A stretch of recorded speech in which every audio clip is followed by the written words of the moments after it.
The lights came on slowly. Taeyang Kang opened his eyes and saw white walls. His body felt cold and heavy. Machines beeped around him. People in white coats stood nearby watching him with curious faces. "He's awake," someone said. "Get the recording equipment ready." Taeyang tried to sit up. His muscles screamed in protest. How long had he been asleep? The last thing he remembered was the emergency stasis pod. The enemy missiles were coming. Earth was dying. His squad was gone. "Major Kang, can you hear me?" A doctor leaned over him. "You've been in stasis for 800 years. You're safe now. You're on Terran Federation Station Prometheus. 800 years. The words didn't make sense. Taeyang looked down at his hands. They were his hands, but somehow wrong. Too smooth. Too young. The stasis had preserved him. Earth? His voice came out rough and broken. "Earth survived," the doctor said with a smile. "Humanity survived. We're spread across 300 worlds now. The war you fought ended centuries ago. You're a hero, Major. A living piece of history." Over the next few days, they explained everything. The unification wars that Taeyang fought in had become ancient history. Earth had unified after his time. Then humans had discovered faster-than-light travel. They had spread across the stars. The desperate, bloody conflicts he remembered were now just stories in museum displays. They gave him his old uniform back. The Earth Defense Coalition patches were faded. The cloth was worn thin in places. The rank insignia on his shoulders looked nothing like the modern ones. When Taeyang walked through the station corridors wearing it, people stared. Some pointed. Some laughed. "Is that real?" he heard someone whisper. "It looks like something from a costume party." Young officers took pictures with him like he was a tourist attraction. They smiled and made jokes about the vintage soldier. Nobody saluted. Nobody seemed to understand what the uniform meant. What it had cost. Lieutenant Minho Choi was assigned as his liaison officer. The young man made no effort to hide his frustration with the assignment. He was 26 years old, fresh-faced, and clearly saw Taeyang as a burden. "I'll show you around, sir," Minho said, though the word "sir" sounded wrong in his mouth, like he was saying it only because regulations required it. "The Admiral wants to meet you this afternoon." They walked through the station. Everything was clean and bright. The technology was incredible. Holographic displays floated in the air. Soldiers carried weapons that looked like toys but could probably level buildings. Ships docked and undocked in perfect automated sequences. Taeyang watched it all with quiet eyes. It was impressive. It was also soft. These people had never known real war. They had fancy equipment and clean uniforms, but they moved with the confidence of people who had never truly been afraid. Admiral Ji-won Park received him in her office. She was 35, sharp-eyed and clearly brilliant. Her uniform was perfect. Her desk was organized. Behind her, through a window, Taeyang could see the planet New Sol spinning slowly below. "Major Kang," she said, standing to shake his hand. "It's an honor to meet you. Your service record is taught in our military academies. The defense of Busan, the Singapore breakout, legendary operations." "Thank you, Admiral." Taeyang sat down when she gestured to a chair. "I'm still trying to understand everything that's happened. Of course. It must be overwhelming." Admiral Park folded her hands on her desk. "I want you to know that the Federation is prepared to give you full honors. A pension, a home on Earth, recognition for your service. You've earned a comfortable retirement." Retirement. Taeyang looked at her carefully. She meant well. She saw him as an old man even though his body was still 42 years old. To her, he was a museum piece to be honored and put away safely. "I appreciate that, Admiral," he said slowly. "But I never formally resigned my commission. According to the regulations you showed me, I'm still on active duty." Admiral Park blinked. She glanced at Lieutenant Minho, who looked equally surprised. "That's technically true," she said carefully.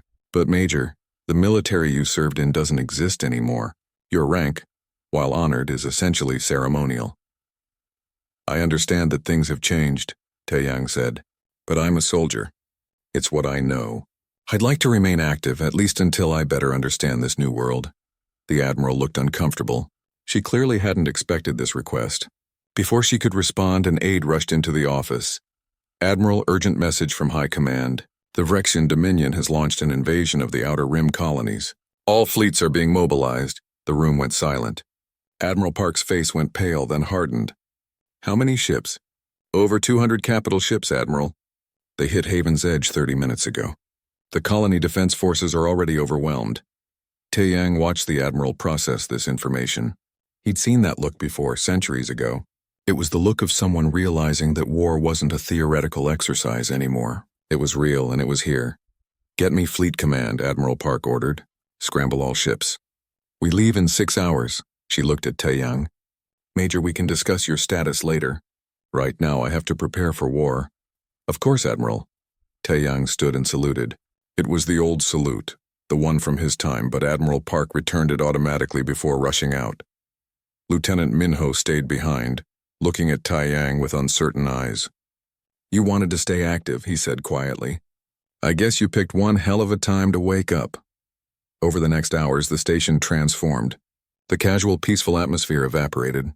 Soldiers ran through corridors. Ships powered up. Weapons were loaded. Families said hasty goodbyes. The Terran Federation hadn't fought a major war in 200 years, and everyone could feel the change in the air. Taeyang stood in the observation deck watching the fleet assemble. Massive ships, larger than anything from his era, moved into formation. Their weapons could destroy planets. Their shields could withstand nuclear fire. They were magnificent. But Taeyang saw something else. He saw crews who had trained in peacetime. Officers who had studied war in classrooms but never felt enemy fire. Tactical formations that looked perfect on paper, but had never been tested in real combat. They were like polished swords that had never tasted blood. Beautiful, impressive, and untested. Lieutenant Minho found him there. "The Admiral agreed to let you observe from the flagship," he said. "You'll be on the Horizon's gate with us." "But Major," he hesitated, "you need to understand. This isn't your war. These aren't your tactics. Things have changed." "I know," Taeyang said quietly.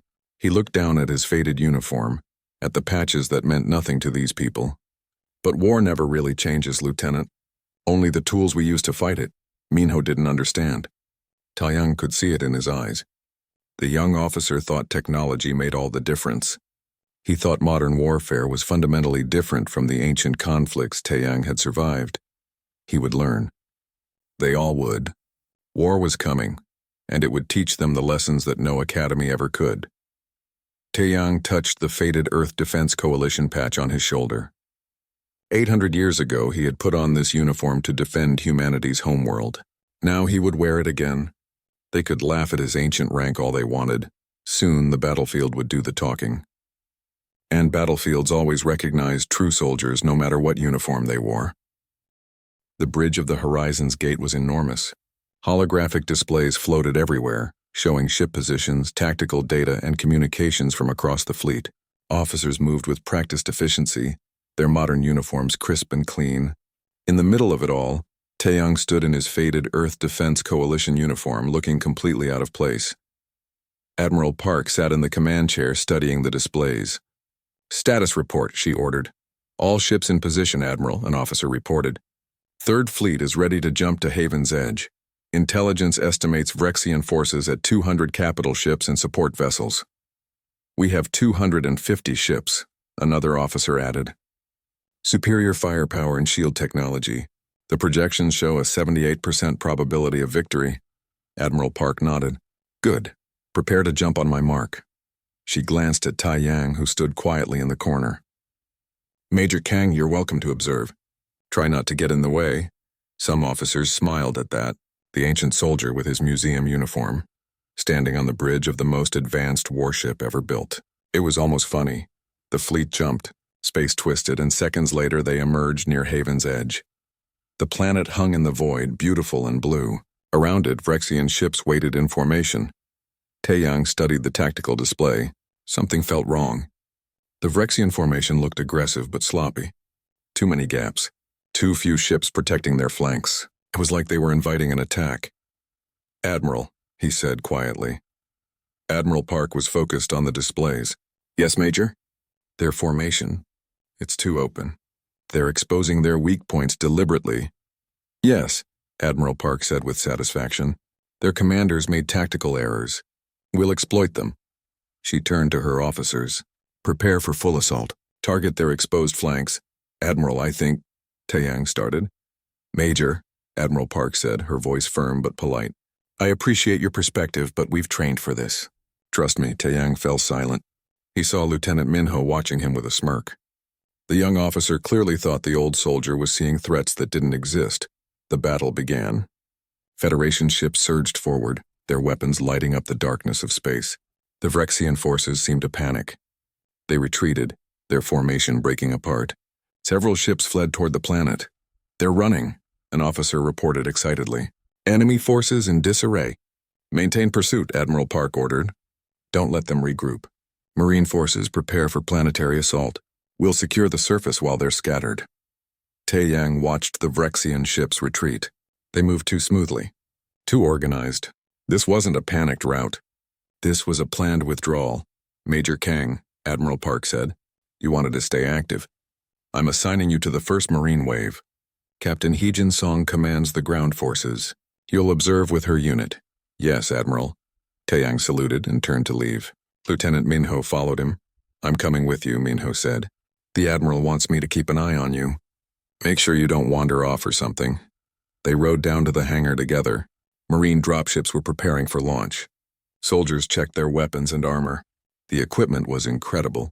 Powered suits that enhanced strength, rifles that could punch through steel, communications gear that could coordinate thousands of troops. Captain Heejin Song met them at the dropship. She was 31, tough-looking, with the bearing of someone who had trained hard but never faced real combat. She looked at Taeyang's uniform with barely concealed annoyance. Major, she said flatly, welcome to 2nd Battalion. Try to stay out of the way and don't touch anything. This is a combat operation, not a history lesson. Understood, Captain. Taeyang climbed into the dropship. The other Marines stared at him. Some whispered to each other. One took a picture. They all looked young and confident. They thought this would be easy. The dropship launched. Taeyang felt the familiar sensation of combat descent. His hands didn't shake. His breathing stayed steady. He'd done this hundreds of times, centuries ago. The technology was different, but the feeling was the same. Lieutenant Minho sat across from him, trying to look calm. But Taeyang could see the tension in his jaw, the way his hands gripped his rifle too tightly. The young officer was scared no matter how much he tried to hide it. They landed in what used to be a city. The buildings were damaged but still standing. Smoke rose from several areas. The Marines deployed quickly, establishing a perimeter. Everything went smoothly. No enemy contact, beachhead secure, Captain Song reported. No resistance. The enemy really is running. Excellent work. Admiral Park's voice came through the communications. Advance and secure the primary target areas. We'll have full control by nightfall. The Marines advanced. They moved well, their training evident, but Taeyang noticed something. They bunched up too much, relying on their communications network to coordinate. They assumed their technology would warn them of danger. They weren't reading the terrain, weren't watching for ambush points. He studied the buildings around them. Perfect sniper positions, all of them empty. Streets too wide, too exposed. This whole area was perfect for defense, yet the enemy had abandoned it without a fight. Captain Song, Taeyang said quietly. What is it, Major? She sounded impatient. This terrain, it's perfect for defense. They shouldn't have given it up. Maybe they're not as good as we thought, Captain Song replied. Or maybe they're smart enough to retreat when they're outnumbered. Maybe, Taeyang said. But he didn't believe it. He'd seen this before. The enemy giving ground, letting attackers think they were winning, drawing them in deeper, extending their supply lines, separating them from support. It was a trap. He was sure of it. But nobody would listen to him. He was just the museum piece, the relic from ancient times. What could he know about modern warfare? They advanced deeper into the city. More empty streets, more abandoned positions. The Marines grew more confident with each block they secured. Victory seemed certain. Taeyang found a good defensive position near their current location, a building with thick walls and good sightlines. He marked it mentally. When the trap sprung, they would need positions like this. Why do you keep looking at that building? Minho asked him. Just observing, Taeyang replied. You really think something bad is going to happen, don't you? Minho said with a slight smile. You're worried about nothing, Major. This is modern warfare. We have satellites, drones, real-time intelligence. If danger was coming, we'd know. Taeyang looked at the young lieutenant. So confident, so sure that technology made them invincible. He'd been that confident once, a long time ago. before he learned that wars were won by soldiers, not machines. I hope you're right, Taeyang said quietly. But he knew better. Somewhere out there, the Vrexian commander was watching, waiting, letting the Federation forces spread out, letting them get comfortable, letting them think they'd already won. And then the hammer would fall. The sun began to set over Haven's Edge. The Marines established their positions for the night. Captain Song reported another successful day. Admiral Park congratulated the fleet on a perfect operation. Taeyang sat in the temporary command post watching the displays. The Federation forces were scattered across a huge area. Their communication networks linked them together. But those networks could be disrupted. Their supplies came through a few main routes. Their orbital support could be blocked. They were vulnerable. But they didn't see it. Lieutenant Minho brought him food. You should eat, Major. Tomorrow we finish securing the planet. Then you can go back to the station and write your memoirs or whatever. Maybe, Taeyang said. He took the food but didn't eat. He kept watching the displays, waiting for the moment when everything would change, waiting for the trap to spring. The attack came at dawn. One moment everything was quiet. The next, the entire world exploded. Taeyang was already awake when the first explosions hit. He'd been awake all night, unable to shake the feeling of wrongness. When the ground shook and alarm screamed, he was on his feet instantly.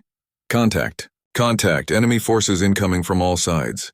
The communications network exploded with panicked voices. Marines scrambled for their weapons. Officers shouted orders. The neat, organized operation dissolved into chaos. Captain Song's face was pale. How did they get so close? Where are the satellites? Why didn't the sensors warn us? Taeyang looked at the tactical displays.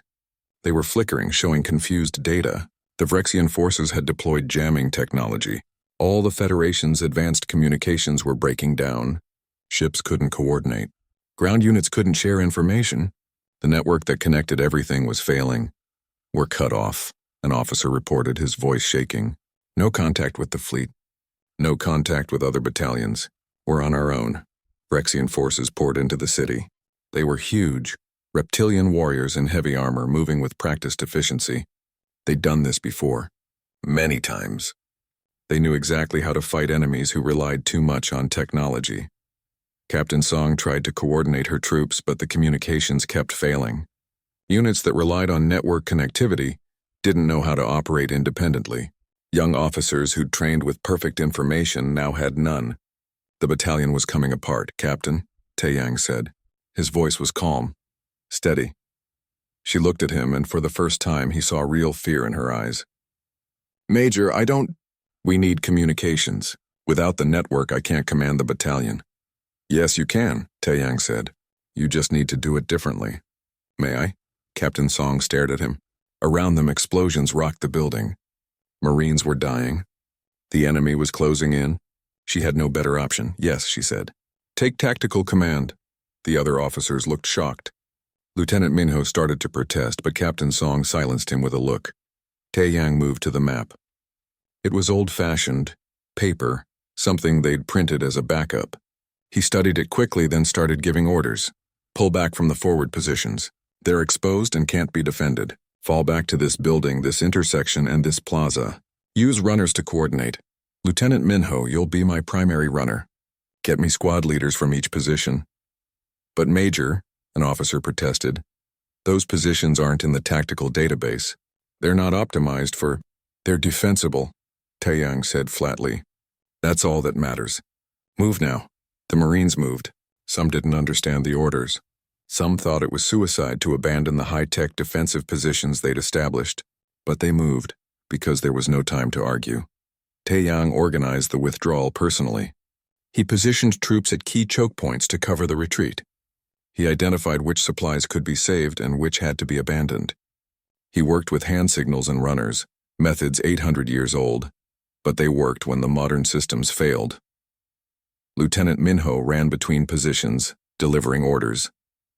He saw Taeyang's tactics in action and began to understand. The old soldier wasn't using fancy formations or complex maneuvers. He was using terrain, using angles of fire, using simple but effective defensive principles that had worked for centuries. The Vrexians hit the abandoned positions hard, expecting to find Federation troops. Instead, they found mines and booby traps. Taeyang had ordered the engineers to rig the positions as they withdrew. It wasn't clean. It wasn't sporting. It was war. "Major, they're advancing on the eastern approach," a sergeant reported. "Good," Taeyang said. "Let them come.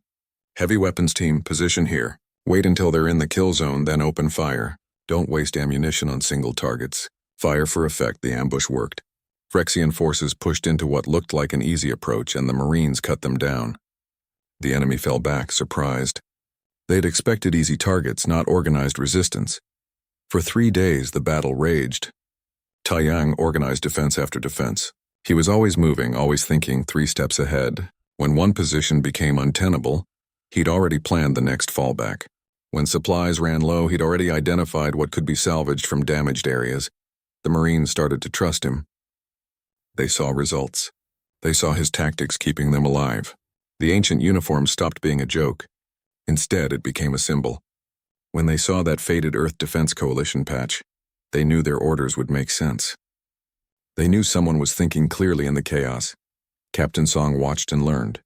She realized everything she'd learned in the academy was theory. This was real combat, and it was nothing like the simulations. Taeyang didn't try to win. He tried to survive.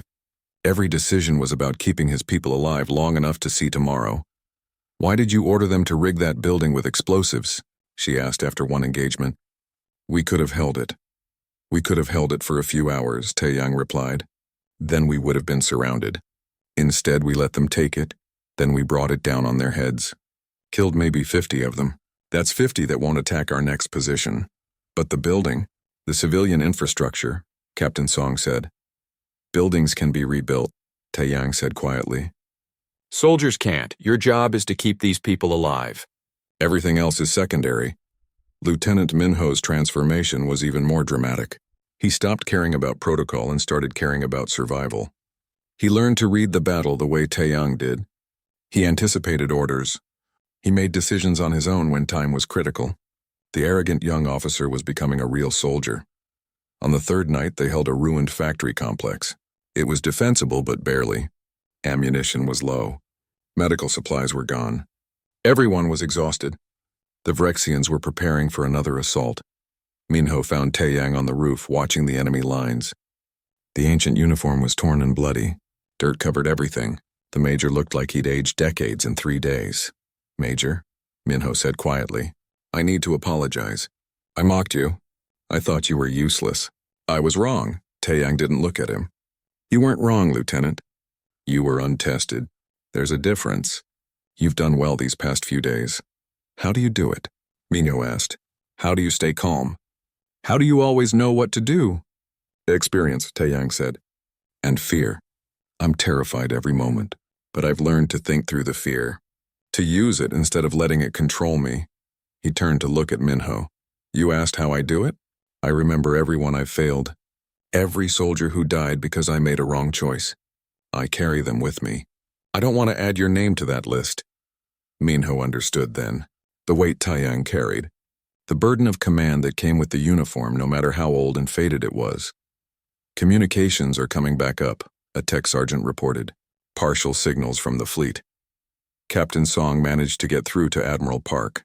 The connection was terrible, full of static, but it worked.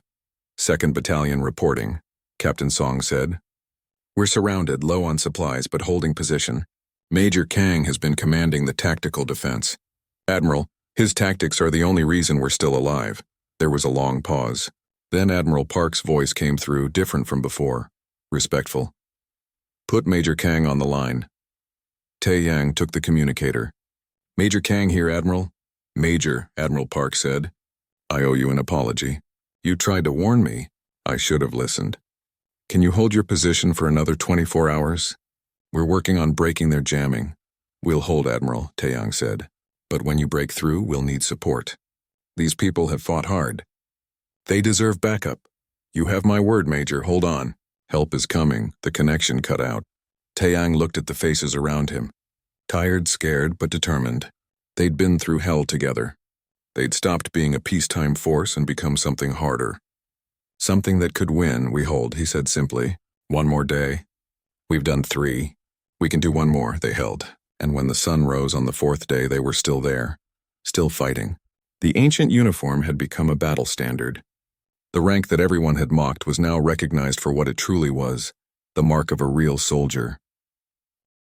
On the horizon's gate, Admiral Ji-won Park stood at the tactical display with new eyes. She watched drone footage of 2nd Battalion's defensive positions, and what she saw made her question everything she thought she knew about warfare. "Rewind that section," she ordered. "Show me how they set up that ambush again." The footage showed Taeyang positioning troops with hand signals. No network, no computers. Just a soldier who understood terrain and tactics at a fundamental level. The ambush he'd set was textbook perfect, literally. Admiral Park had studied that exact tactic in the military academy. "Admiral," Commander Dae-hyun Lee approached her. "I have the information you requested on Major Kang." He handed her a data pad. His full service record from the Earth Defense Coalition archives. Admiral Park read it and her face went pale. Major Taeyang Kang wasn't just a veteran. He was one of the most decorated special operations commanders in Earth's history. The defense of Busan that she'd mentioned? He hadn't just fought there. He'd planned the entire operation. 300 soldiers holding off 30,000 enemy troops for 2 weeks. It was studied in every military academy in the Federation. And she'd treated him like a museum exhibit. "How did I not know this?" she asked quietly. "The records are 800 years old," Commander Lee said. "They're in historical archives, not active personnel files." "Nobody thought to check. We saw the old uniform and assumed. We assumed wrong," Admiral Park finished. She looked back at the footage. "Get me secure communications with 2nd Battalion, and prepare promotion papers." On the ground, Taeyang was organizing another defensive line when Captain Song called him over. Her communicator was working better now. The jamming was breaking up. "Major, the Admiral wants to speak with you." Direct line. Taeyang took the communicator. "Kang here." "Major, I've been reviewing your defensive operations," Admiral Park said. "I also had Commander Lee pull your complete service record. I owe you a much bigger apology than I gave before." "There's no need, Admiral. You were working with the information you had." "I was working with my own prejudices," Admiral Park said firmly. "That's different. Major, I'm officially giving you operational command of all ground forces on Haven's Edge. I'm also promoting you to Colonel, effective immediately." Taeyang was quiet for a moment. Around him, the Marines who could hear the conversation looked shocked. "Colonel, 2 ranks up. Unheard of during combat operations. I accept the command, Admiral. But I'll keep my current uniform if that's acceptable." Admiral Park actually laughed. "Colonel, you can wear whatever you want. Just win this battle." "Yes, Admiral," word spread fast. The old soldier, the one they'd laughed at, was now in command of the entire ground campaign. And nobody was laughing anymore. The Marines had seen what he could do. They trusted him. Lieutenant Minho stood straighter when he reported to Taeyang now. "Colonel," he said formally. "What are your orders?" "Same as before," Taeyang said with a slight smile. "Keep the information flowing. Coordinate with the other battalions. Make sure everyone understands the plan." "Yes, sir." Minho saluted. A proper salute this time, full of respect. With full command authority, Taeyang began planning a counteroffensive. He coordinated with Admiral Park, combining his ground tactics with her fleet movements. It was a partnership now, not just orders from above. 2 commanders working together, each respecting the other's expertise. "The Vrexians are spread out," Taeyang explained over the command channel. "They overextended during their assault. If we hit them at these 3 points simultaneously, we can split their forces and defeat them in detail." Admiral Park studied his plan. It was aggressive, risky, nothing like the cautious defensive tactics the Federation normally used. "This could work," she said slowly, "but we'll take heavy casualties if it fails." "We'll take heavy casualties if we stay defensive," Taeyang replied. "The Vrexians have more troops. They can replace losses faster than we can. We need to break their momentum now while they're disorganized." Admiral Park made her decision. "Approved. Coordinate with Fleet Command. We'll provide orbital support for your offensive." On the Vrexian side, War Prime Kethros watched the human defensive positions with growing frustration. His forces should have crushed the weak Federation troops days ago. Instead, they were being held in place by tactical genius that reminded him of ancient warrior cultures. "Who commands the human ground forces?" he demanded. Battlemaster Thrakus showed him captured drone footage. This one, War Prime. He wears an ancient uniform, different from the others. Our intelligence suggests he is from their historical period, somehow preserved. Kethros studied the image of Taiyang. The worn uniform, the old-style insignia. An ancient warrior leading modern troops, he said thoughtfully. Perhaps humans are not as soft as we believed. This one remembers when his species was still dangerous. Should we commit more forces? Thrakus asked. Yes, Kethros decided. Crush them before they can organize properly. I want that ancient warrior brought before me. But the Vrexians were too late. Taiyang's offensive launched before they could reinforce. Federation forces, now coordinated and fighting with purpose, hit the Vrexian positions hard. The tactics were a blend of old and new. Taiyang's ground strategy executed with modern weapons and supported by Admiral Park's fleet. Captain Song led one of the assault groups. She followed Taiyang's plan exactly, and it worked. Her troops broke through the Vrexian line, creating chaos in their rear areas. For the first time since the invasion, the Federation was winning. Across the battlefield, other units reported similar successes. The Vrexians, caught off guard by the sudden aggression, fell back. Their coordination broke down. The hunters became the hunted. Taiyang moved with the advance, coordinating from a mobile command post. Lieutenant Minho stayed at his side, now functioning as his chief aide rather than a reluctant babysitter. The young officer had learned more in these few days than in years at the academy. Colonel, the Western Group reports Vrexian Command Center located, Minho reported, requesting permission to assault. Denied, Taiyang said immediately. That's a trap. Pull them back and approach from the north. Look at the terrain. Those buildings provide perfect ambush positions. Minho relayed the orders. Minutes later, the Western Group reported finding exactly the ambush Taiyang had predicted. They came in from the north instead and took the command center with minimal casualties. How do you always know? Minho asked in awe. Experience, Taiyang said again. I've walked into too many traps not to recognize the patterns. On the horizon's gate, Admiral Park watched the offensive unfold. Commander Lee stood beside her, equally amazed. He's not just good, Lee said. He's operating on a completely different level. Every move is 3 steps ahead of the enemy. He spent his entire life at war, Admiral Park said quietly. We've spent our lives preparing for war. There's a difference. She opened a command channel. All ships support ground operations. Colonel Kang has tactical command. Follow his directives. The fleet moved in perfect coordination with the ground forces. It was like watching a masterwork unfold. Taiyang directed the battle like a conductor leading an orchestra, each unit playing its part in a larger strategy. By the end of the day, the Vrexian invasion force was in full retreat. They'd lost more than half their ground forces. Their command structure was shattered. War Prime Kethros ordered his troops to fall back to their final strongpoint, his personal command fortress. Taiyang received the intelligence and studied the fortress location. It was heavily defended. Taking it would cost lives, but it had to be done. As long as Kethros held that position, the war wasn't over. Prepare for final assault, he ordered. Tomorrow morning. I want everyone rested. This will be the hard part. That night, soldiers throughout the Federation forces talked about Colonel Kang. The stories spread, how he'd held 2nd Battalion together during the worst of the fighting, how he'd turned the tide of the entire campaign, how his ancient uniform had become a symbol of unbreakable determination. Nobody laughed anymore. Nobody saw him as a museum piece. They saw him as what he'd always been, a soldier who understood war at its most fundamental level. A warrior whose rank had never been about the insignia on his shoulders, but about the respect earned on 100 battlefields.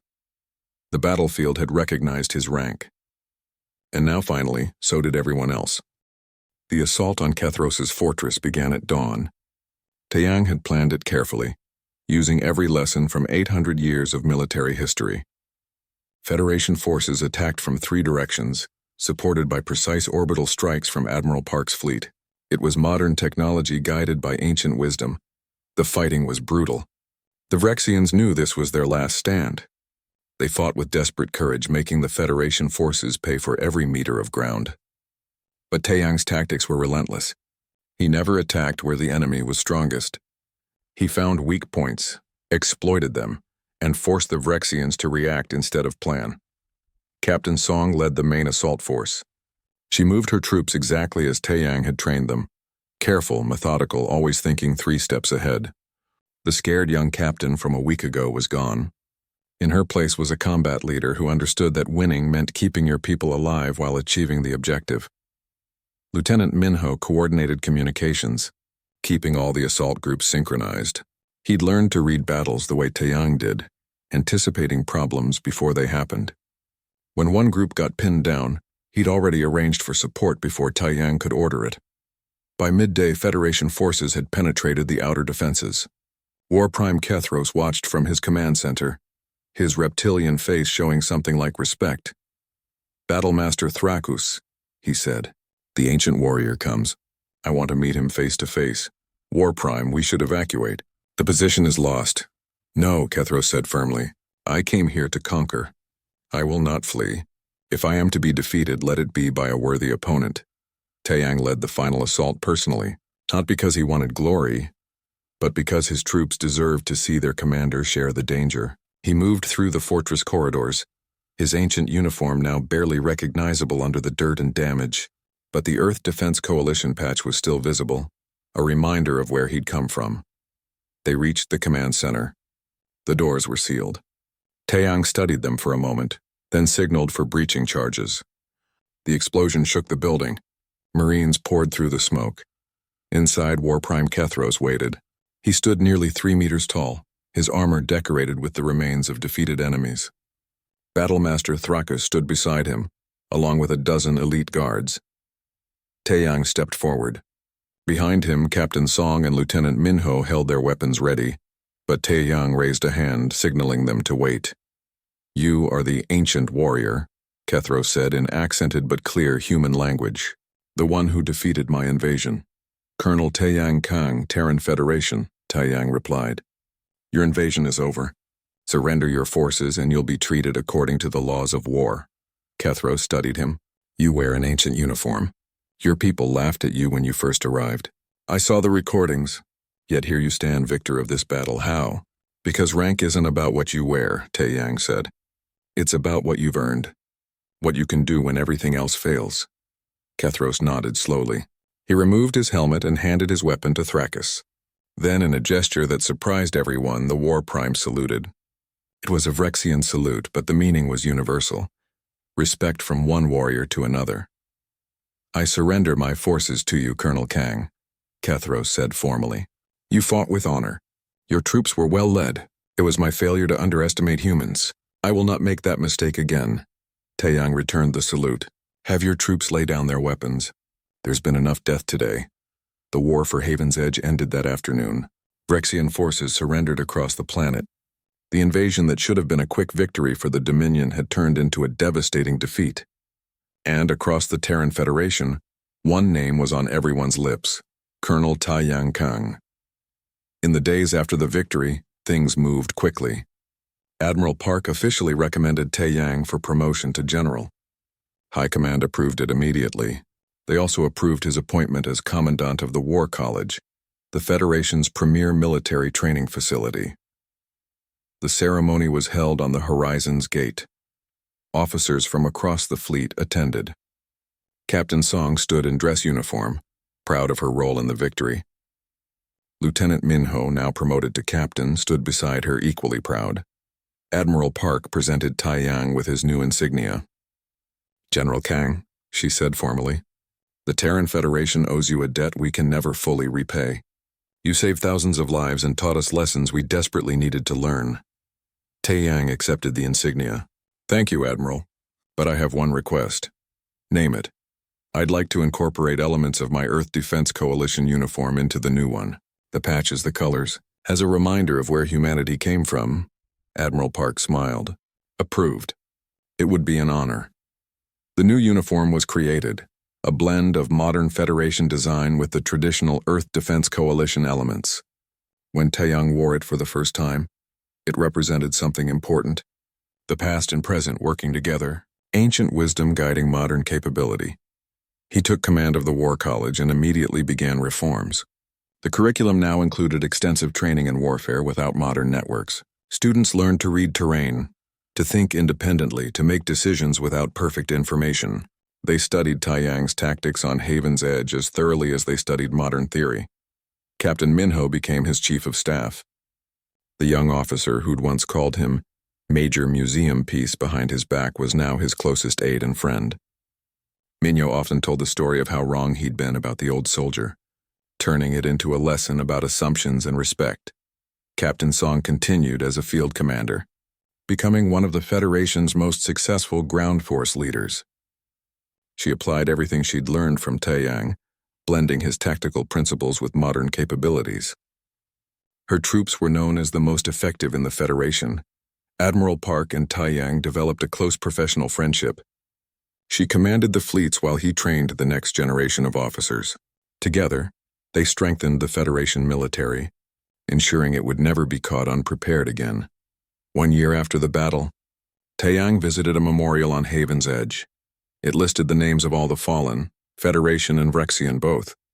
War didn't have winners and losers. It had survivors and casualties. He placed a hand on the memorial wall. Among the names were soldiers he'd commanded, people who'd trusted him with their lives. Some he'd saved, some he couldn't. They were all here now, remembered. Admiral Park found him there. "I thought you might be here," she said quietly. "I owe them this," Taiyang replied. "Every soldier I train, every tactic I teach, it's for them." So their sacrifice meant something. "It did mean something," Admiral Park said. "You changed the entire Federation military. We're stronger now, wiser. We remember that technology is just a tool. The real strength is the people who use it." They stood in silence for a while, two commanders honoring the fallen. Finally, Taiyang turned away from the memorial. "Come on, Admiral. We have work to do. The next class of cadets arrives tomorrow." Back at the War College in the main hall, a display case held two uniforms. One was the modern Federation dress uniform, pristine and perfect. The other was Taiyang's original Earth Defense Coalition uniform, torn, blood-stained, worn from 800 years and one brutal campaign. A brass plaque between them read, "Rank is not given. It is earned on the battlefield and recognized by those who fight beside you." Every cadet who entered the War College passed that display. They saw the ancient uniform and learned its story. They learned about the soldier who wore it, who was mocked for being out of date, who proved that real military excellence transcended time and technology. They learned that uniforms fade and technology changes, but the fundamental truths of leadership, courage, and tactical wisdom remain constant. They learned to respect tradition while embracing innovation. They learned that the greatest warriors are those who can bridge the past and the future. And most importantly, they learned to never judge a soldier by their uniform, because the battlefield doesn't care about appearances. It only recognizes one thing: earned rank, proven in combat, respected by those who serve. Taiyang stood before his first class of cadets, wearing his new uniform with the Earth Defense Coalition patches incorporated into the design. The students looked at him with respect, having heard the stories, having studied his tactics, having learned what real military leadership meant. "Welcome to the War College," and he said. "You're here to become officers, leaders. But before I teach you tactics and strategy, I want you to understand one thing. War is not about winning glory. It's about keeping your people alive while accomplishing your mission. Every decision you make will be about that balance." He looked at each student. "Some of you are from wealthy families, some from poor ones. Some have advantages, some have faced hardships. None of that matters here. What matters is what you earn, what you prove. The rank you wear means nothing unless the soldiers beside you recognize it as genuine. Technology will change, tactics will evolve, but the fundamental truths of leadership remain the same as they were 800 years ago, or 8,000 years ago. Take care of your people. Make informed decisions. Never ask your soldiers to do something you wouldn't do yourself. Earn your rank every single day." The cadets listened, absorbing every word. They were learning from a legend, but more importantly, they were learning timeless lessons that would serve humanity for centuries to come. That night, Taiyang looked out at the stars from his quarters. 800 years ago, he'd gone into stasis thinking humanity was dying. Now he saw a civilization that had spread across hundreds of worlds. It had survived. It had grown. And he had found his place in it. Not as a relic from the past, but as a bridge between what was and what could be. His story, From being laughed at to earning universal respect would be told for generations. The battlefield had recognized his rank, and in doing so, it had taught humanity an important lesson. True leadership, true rank, true respect. These things are earned, not given. They transcend time, technology, and circumstance. They are the mark of a real soldier no matter what uniform they wear.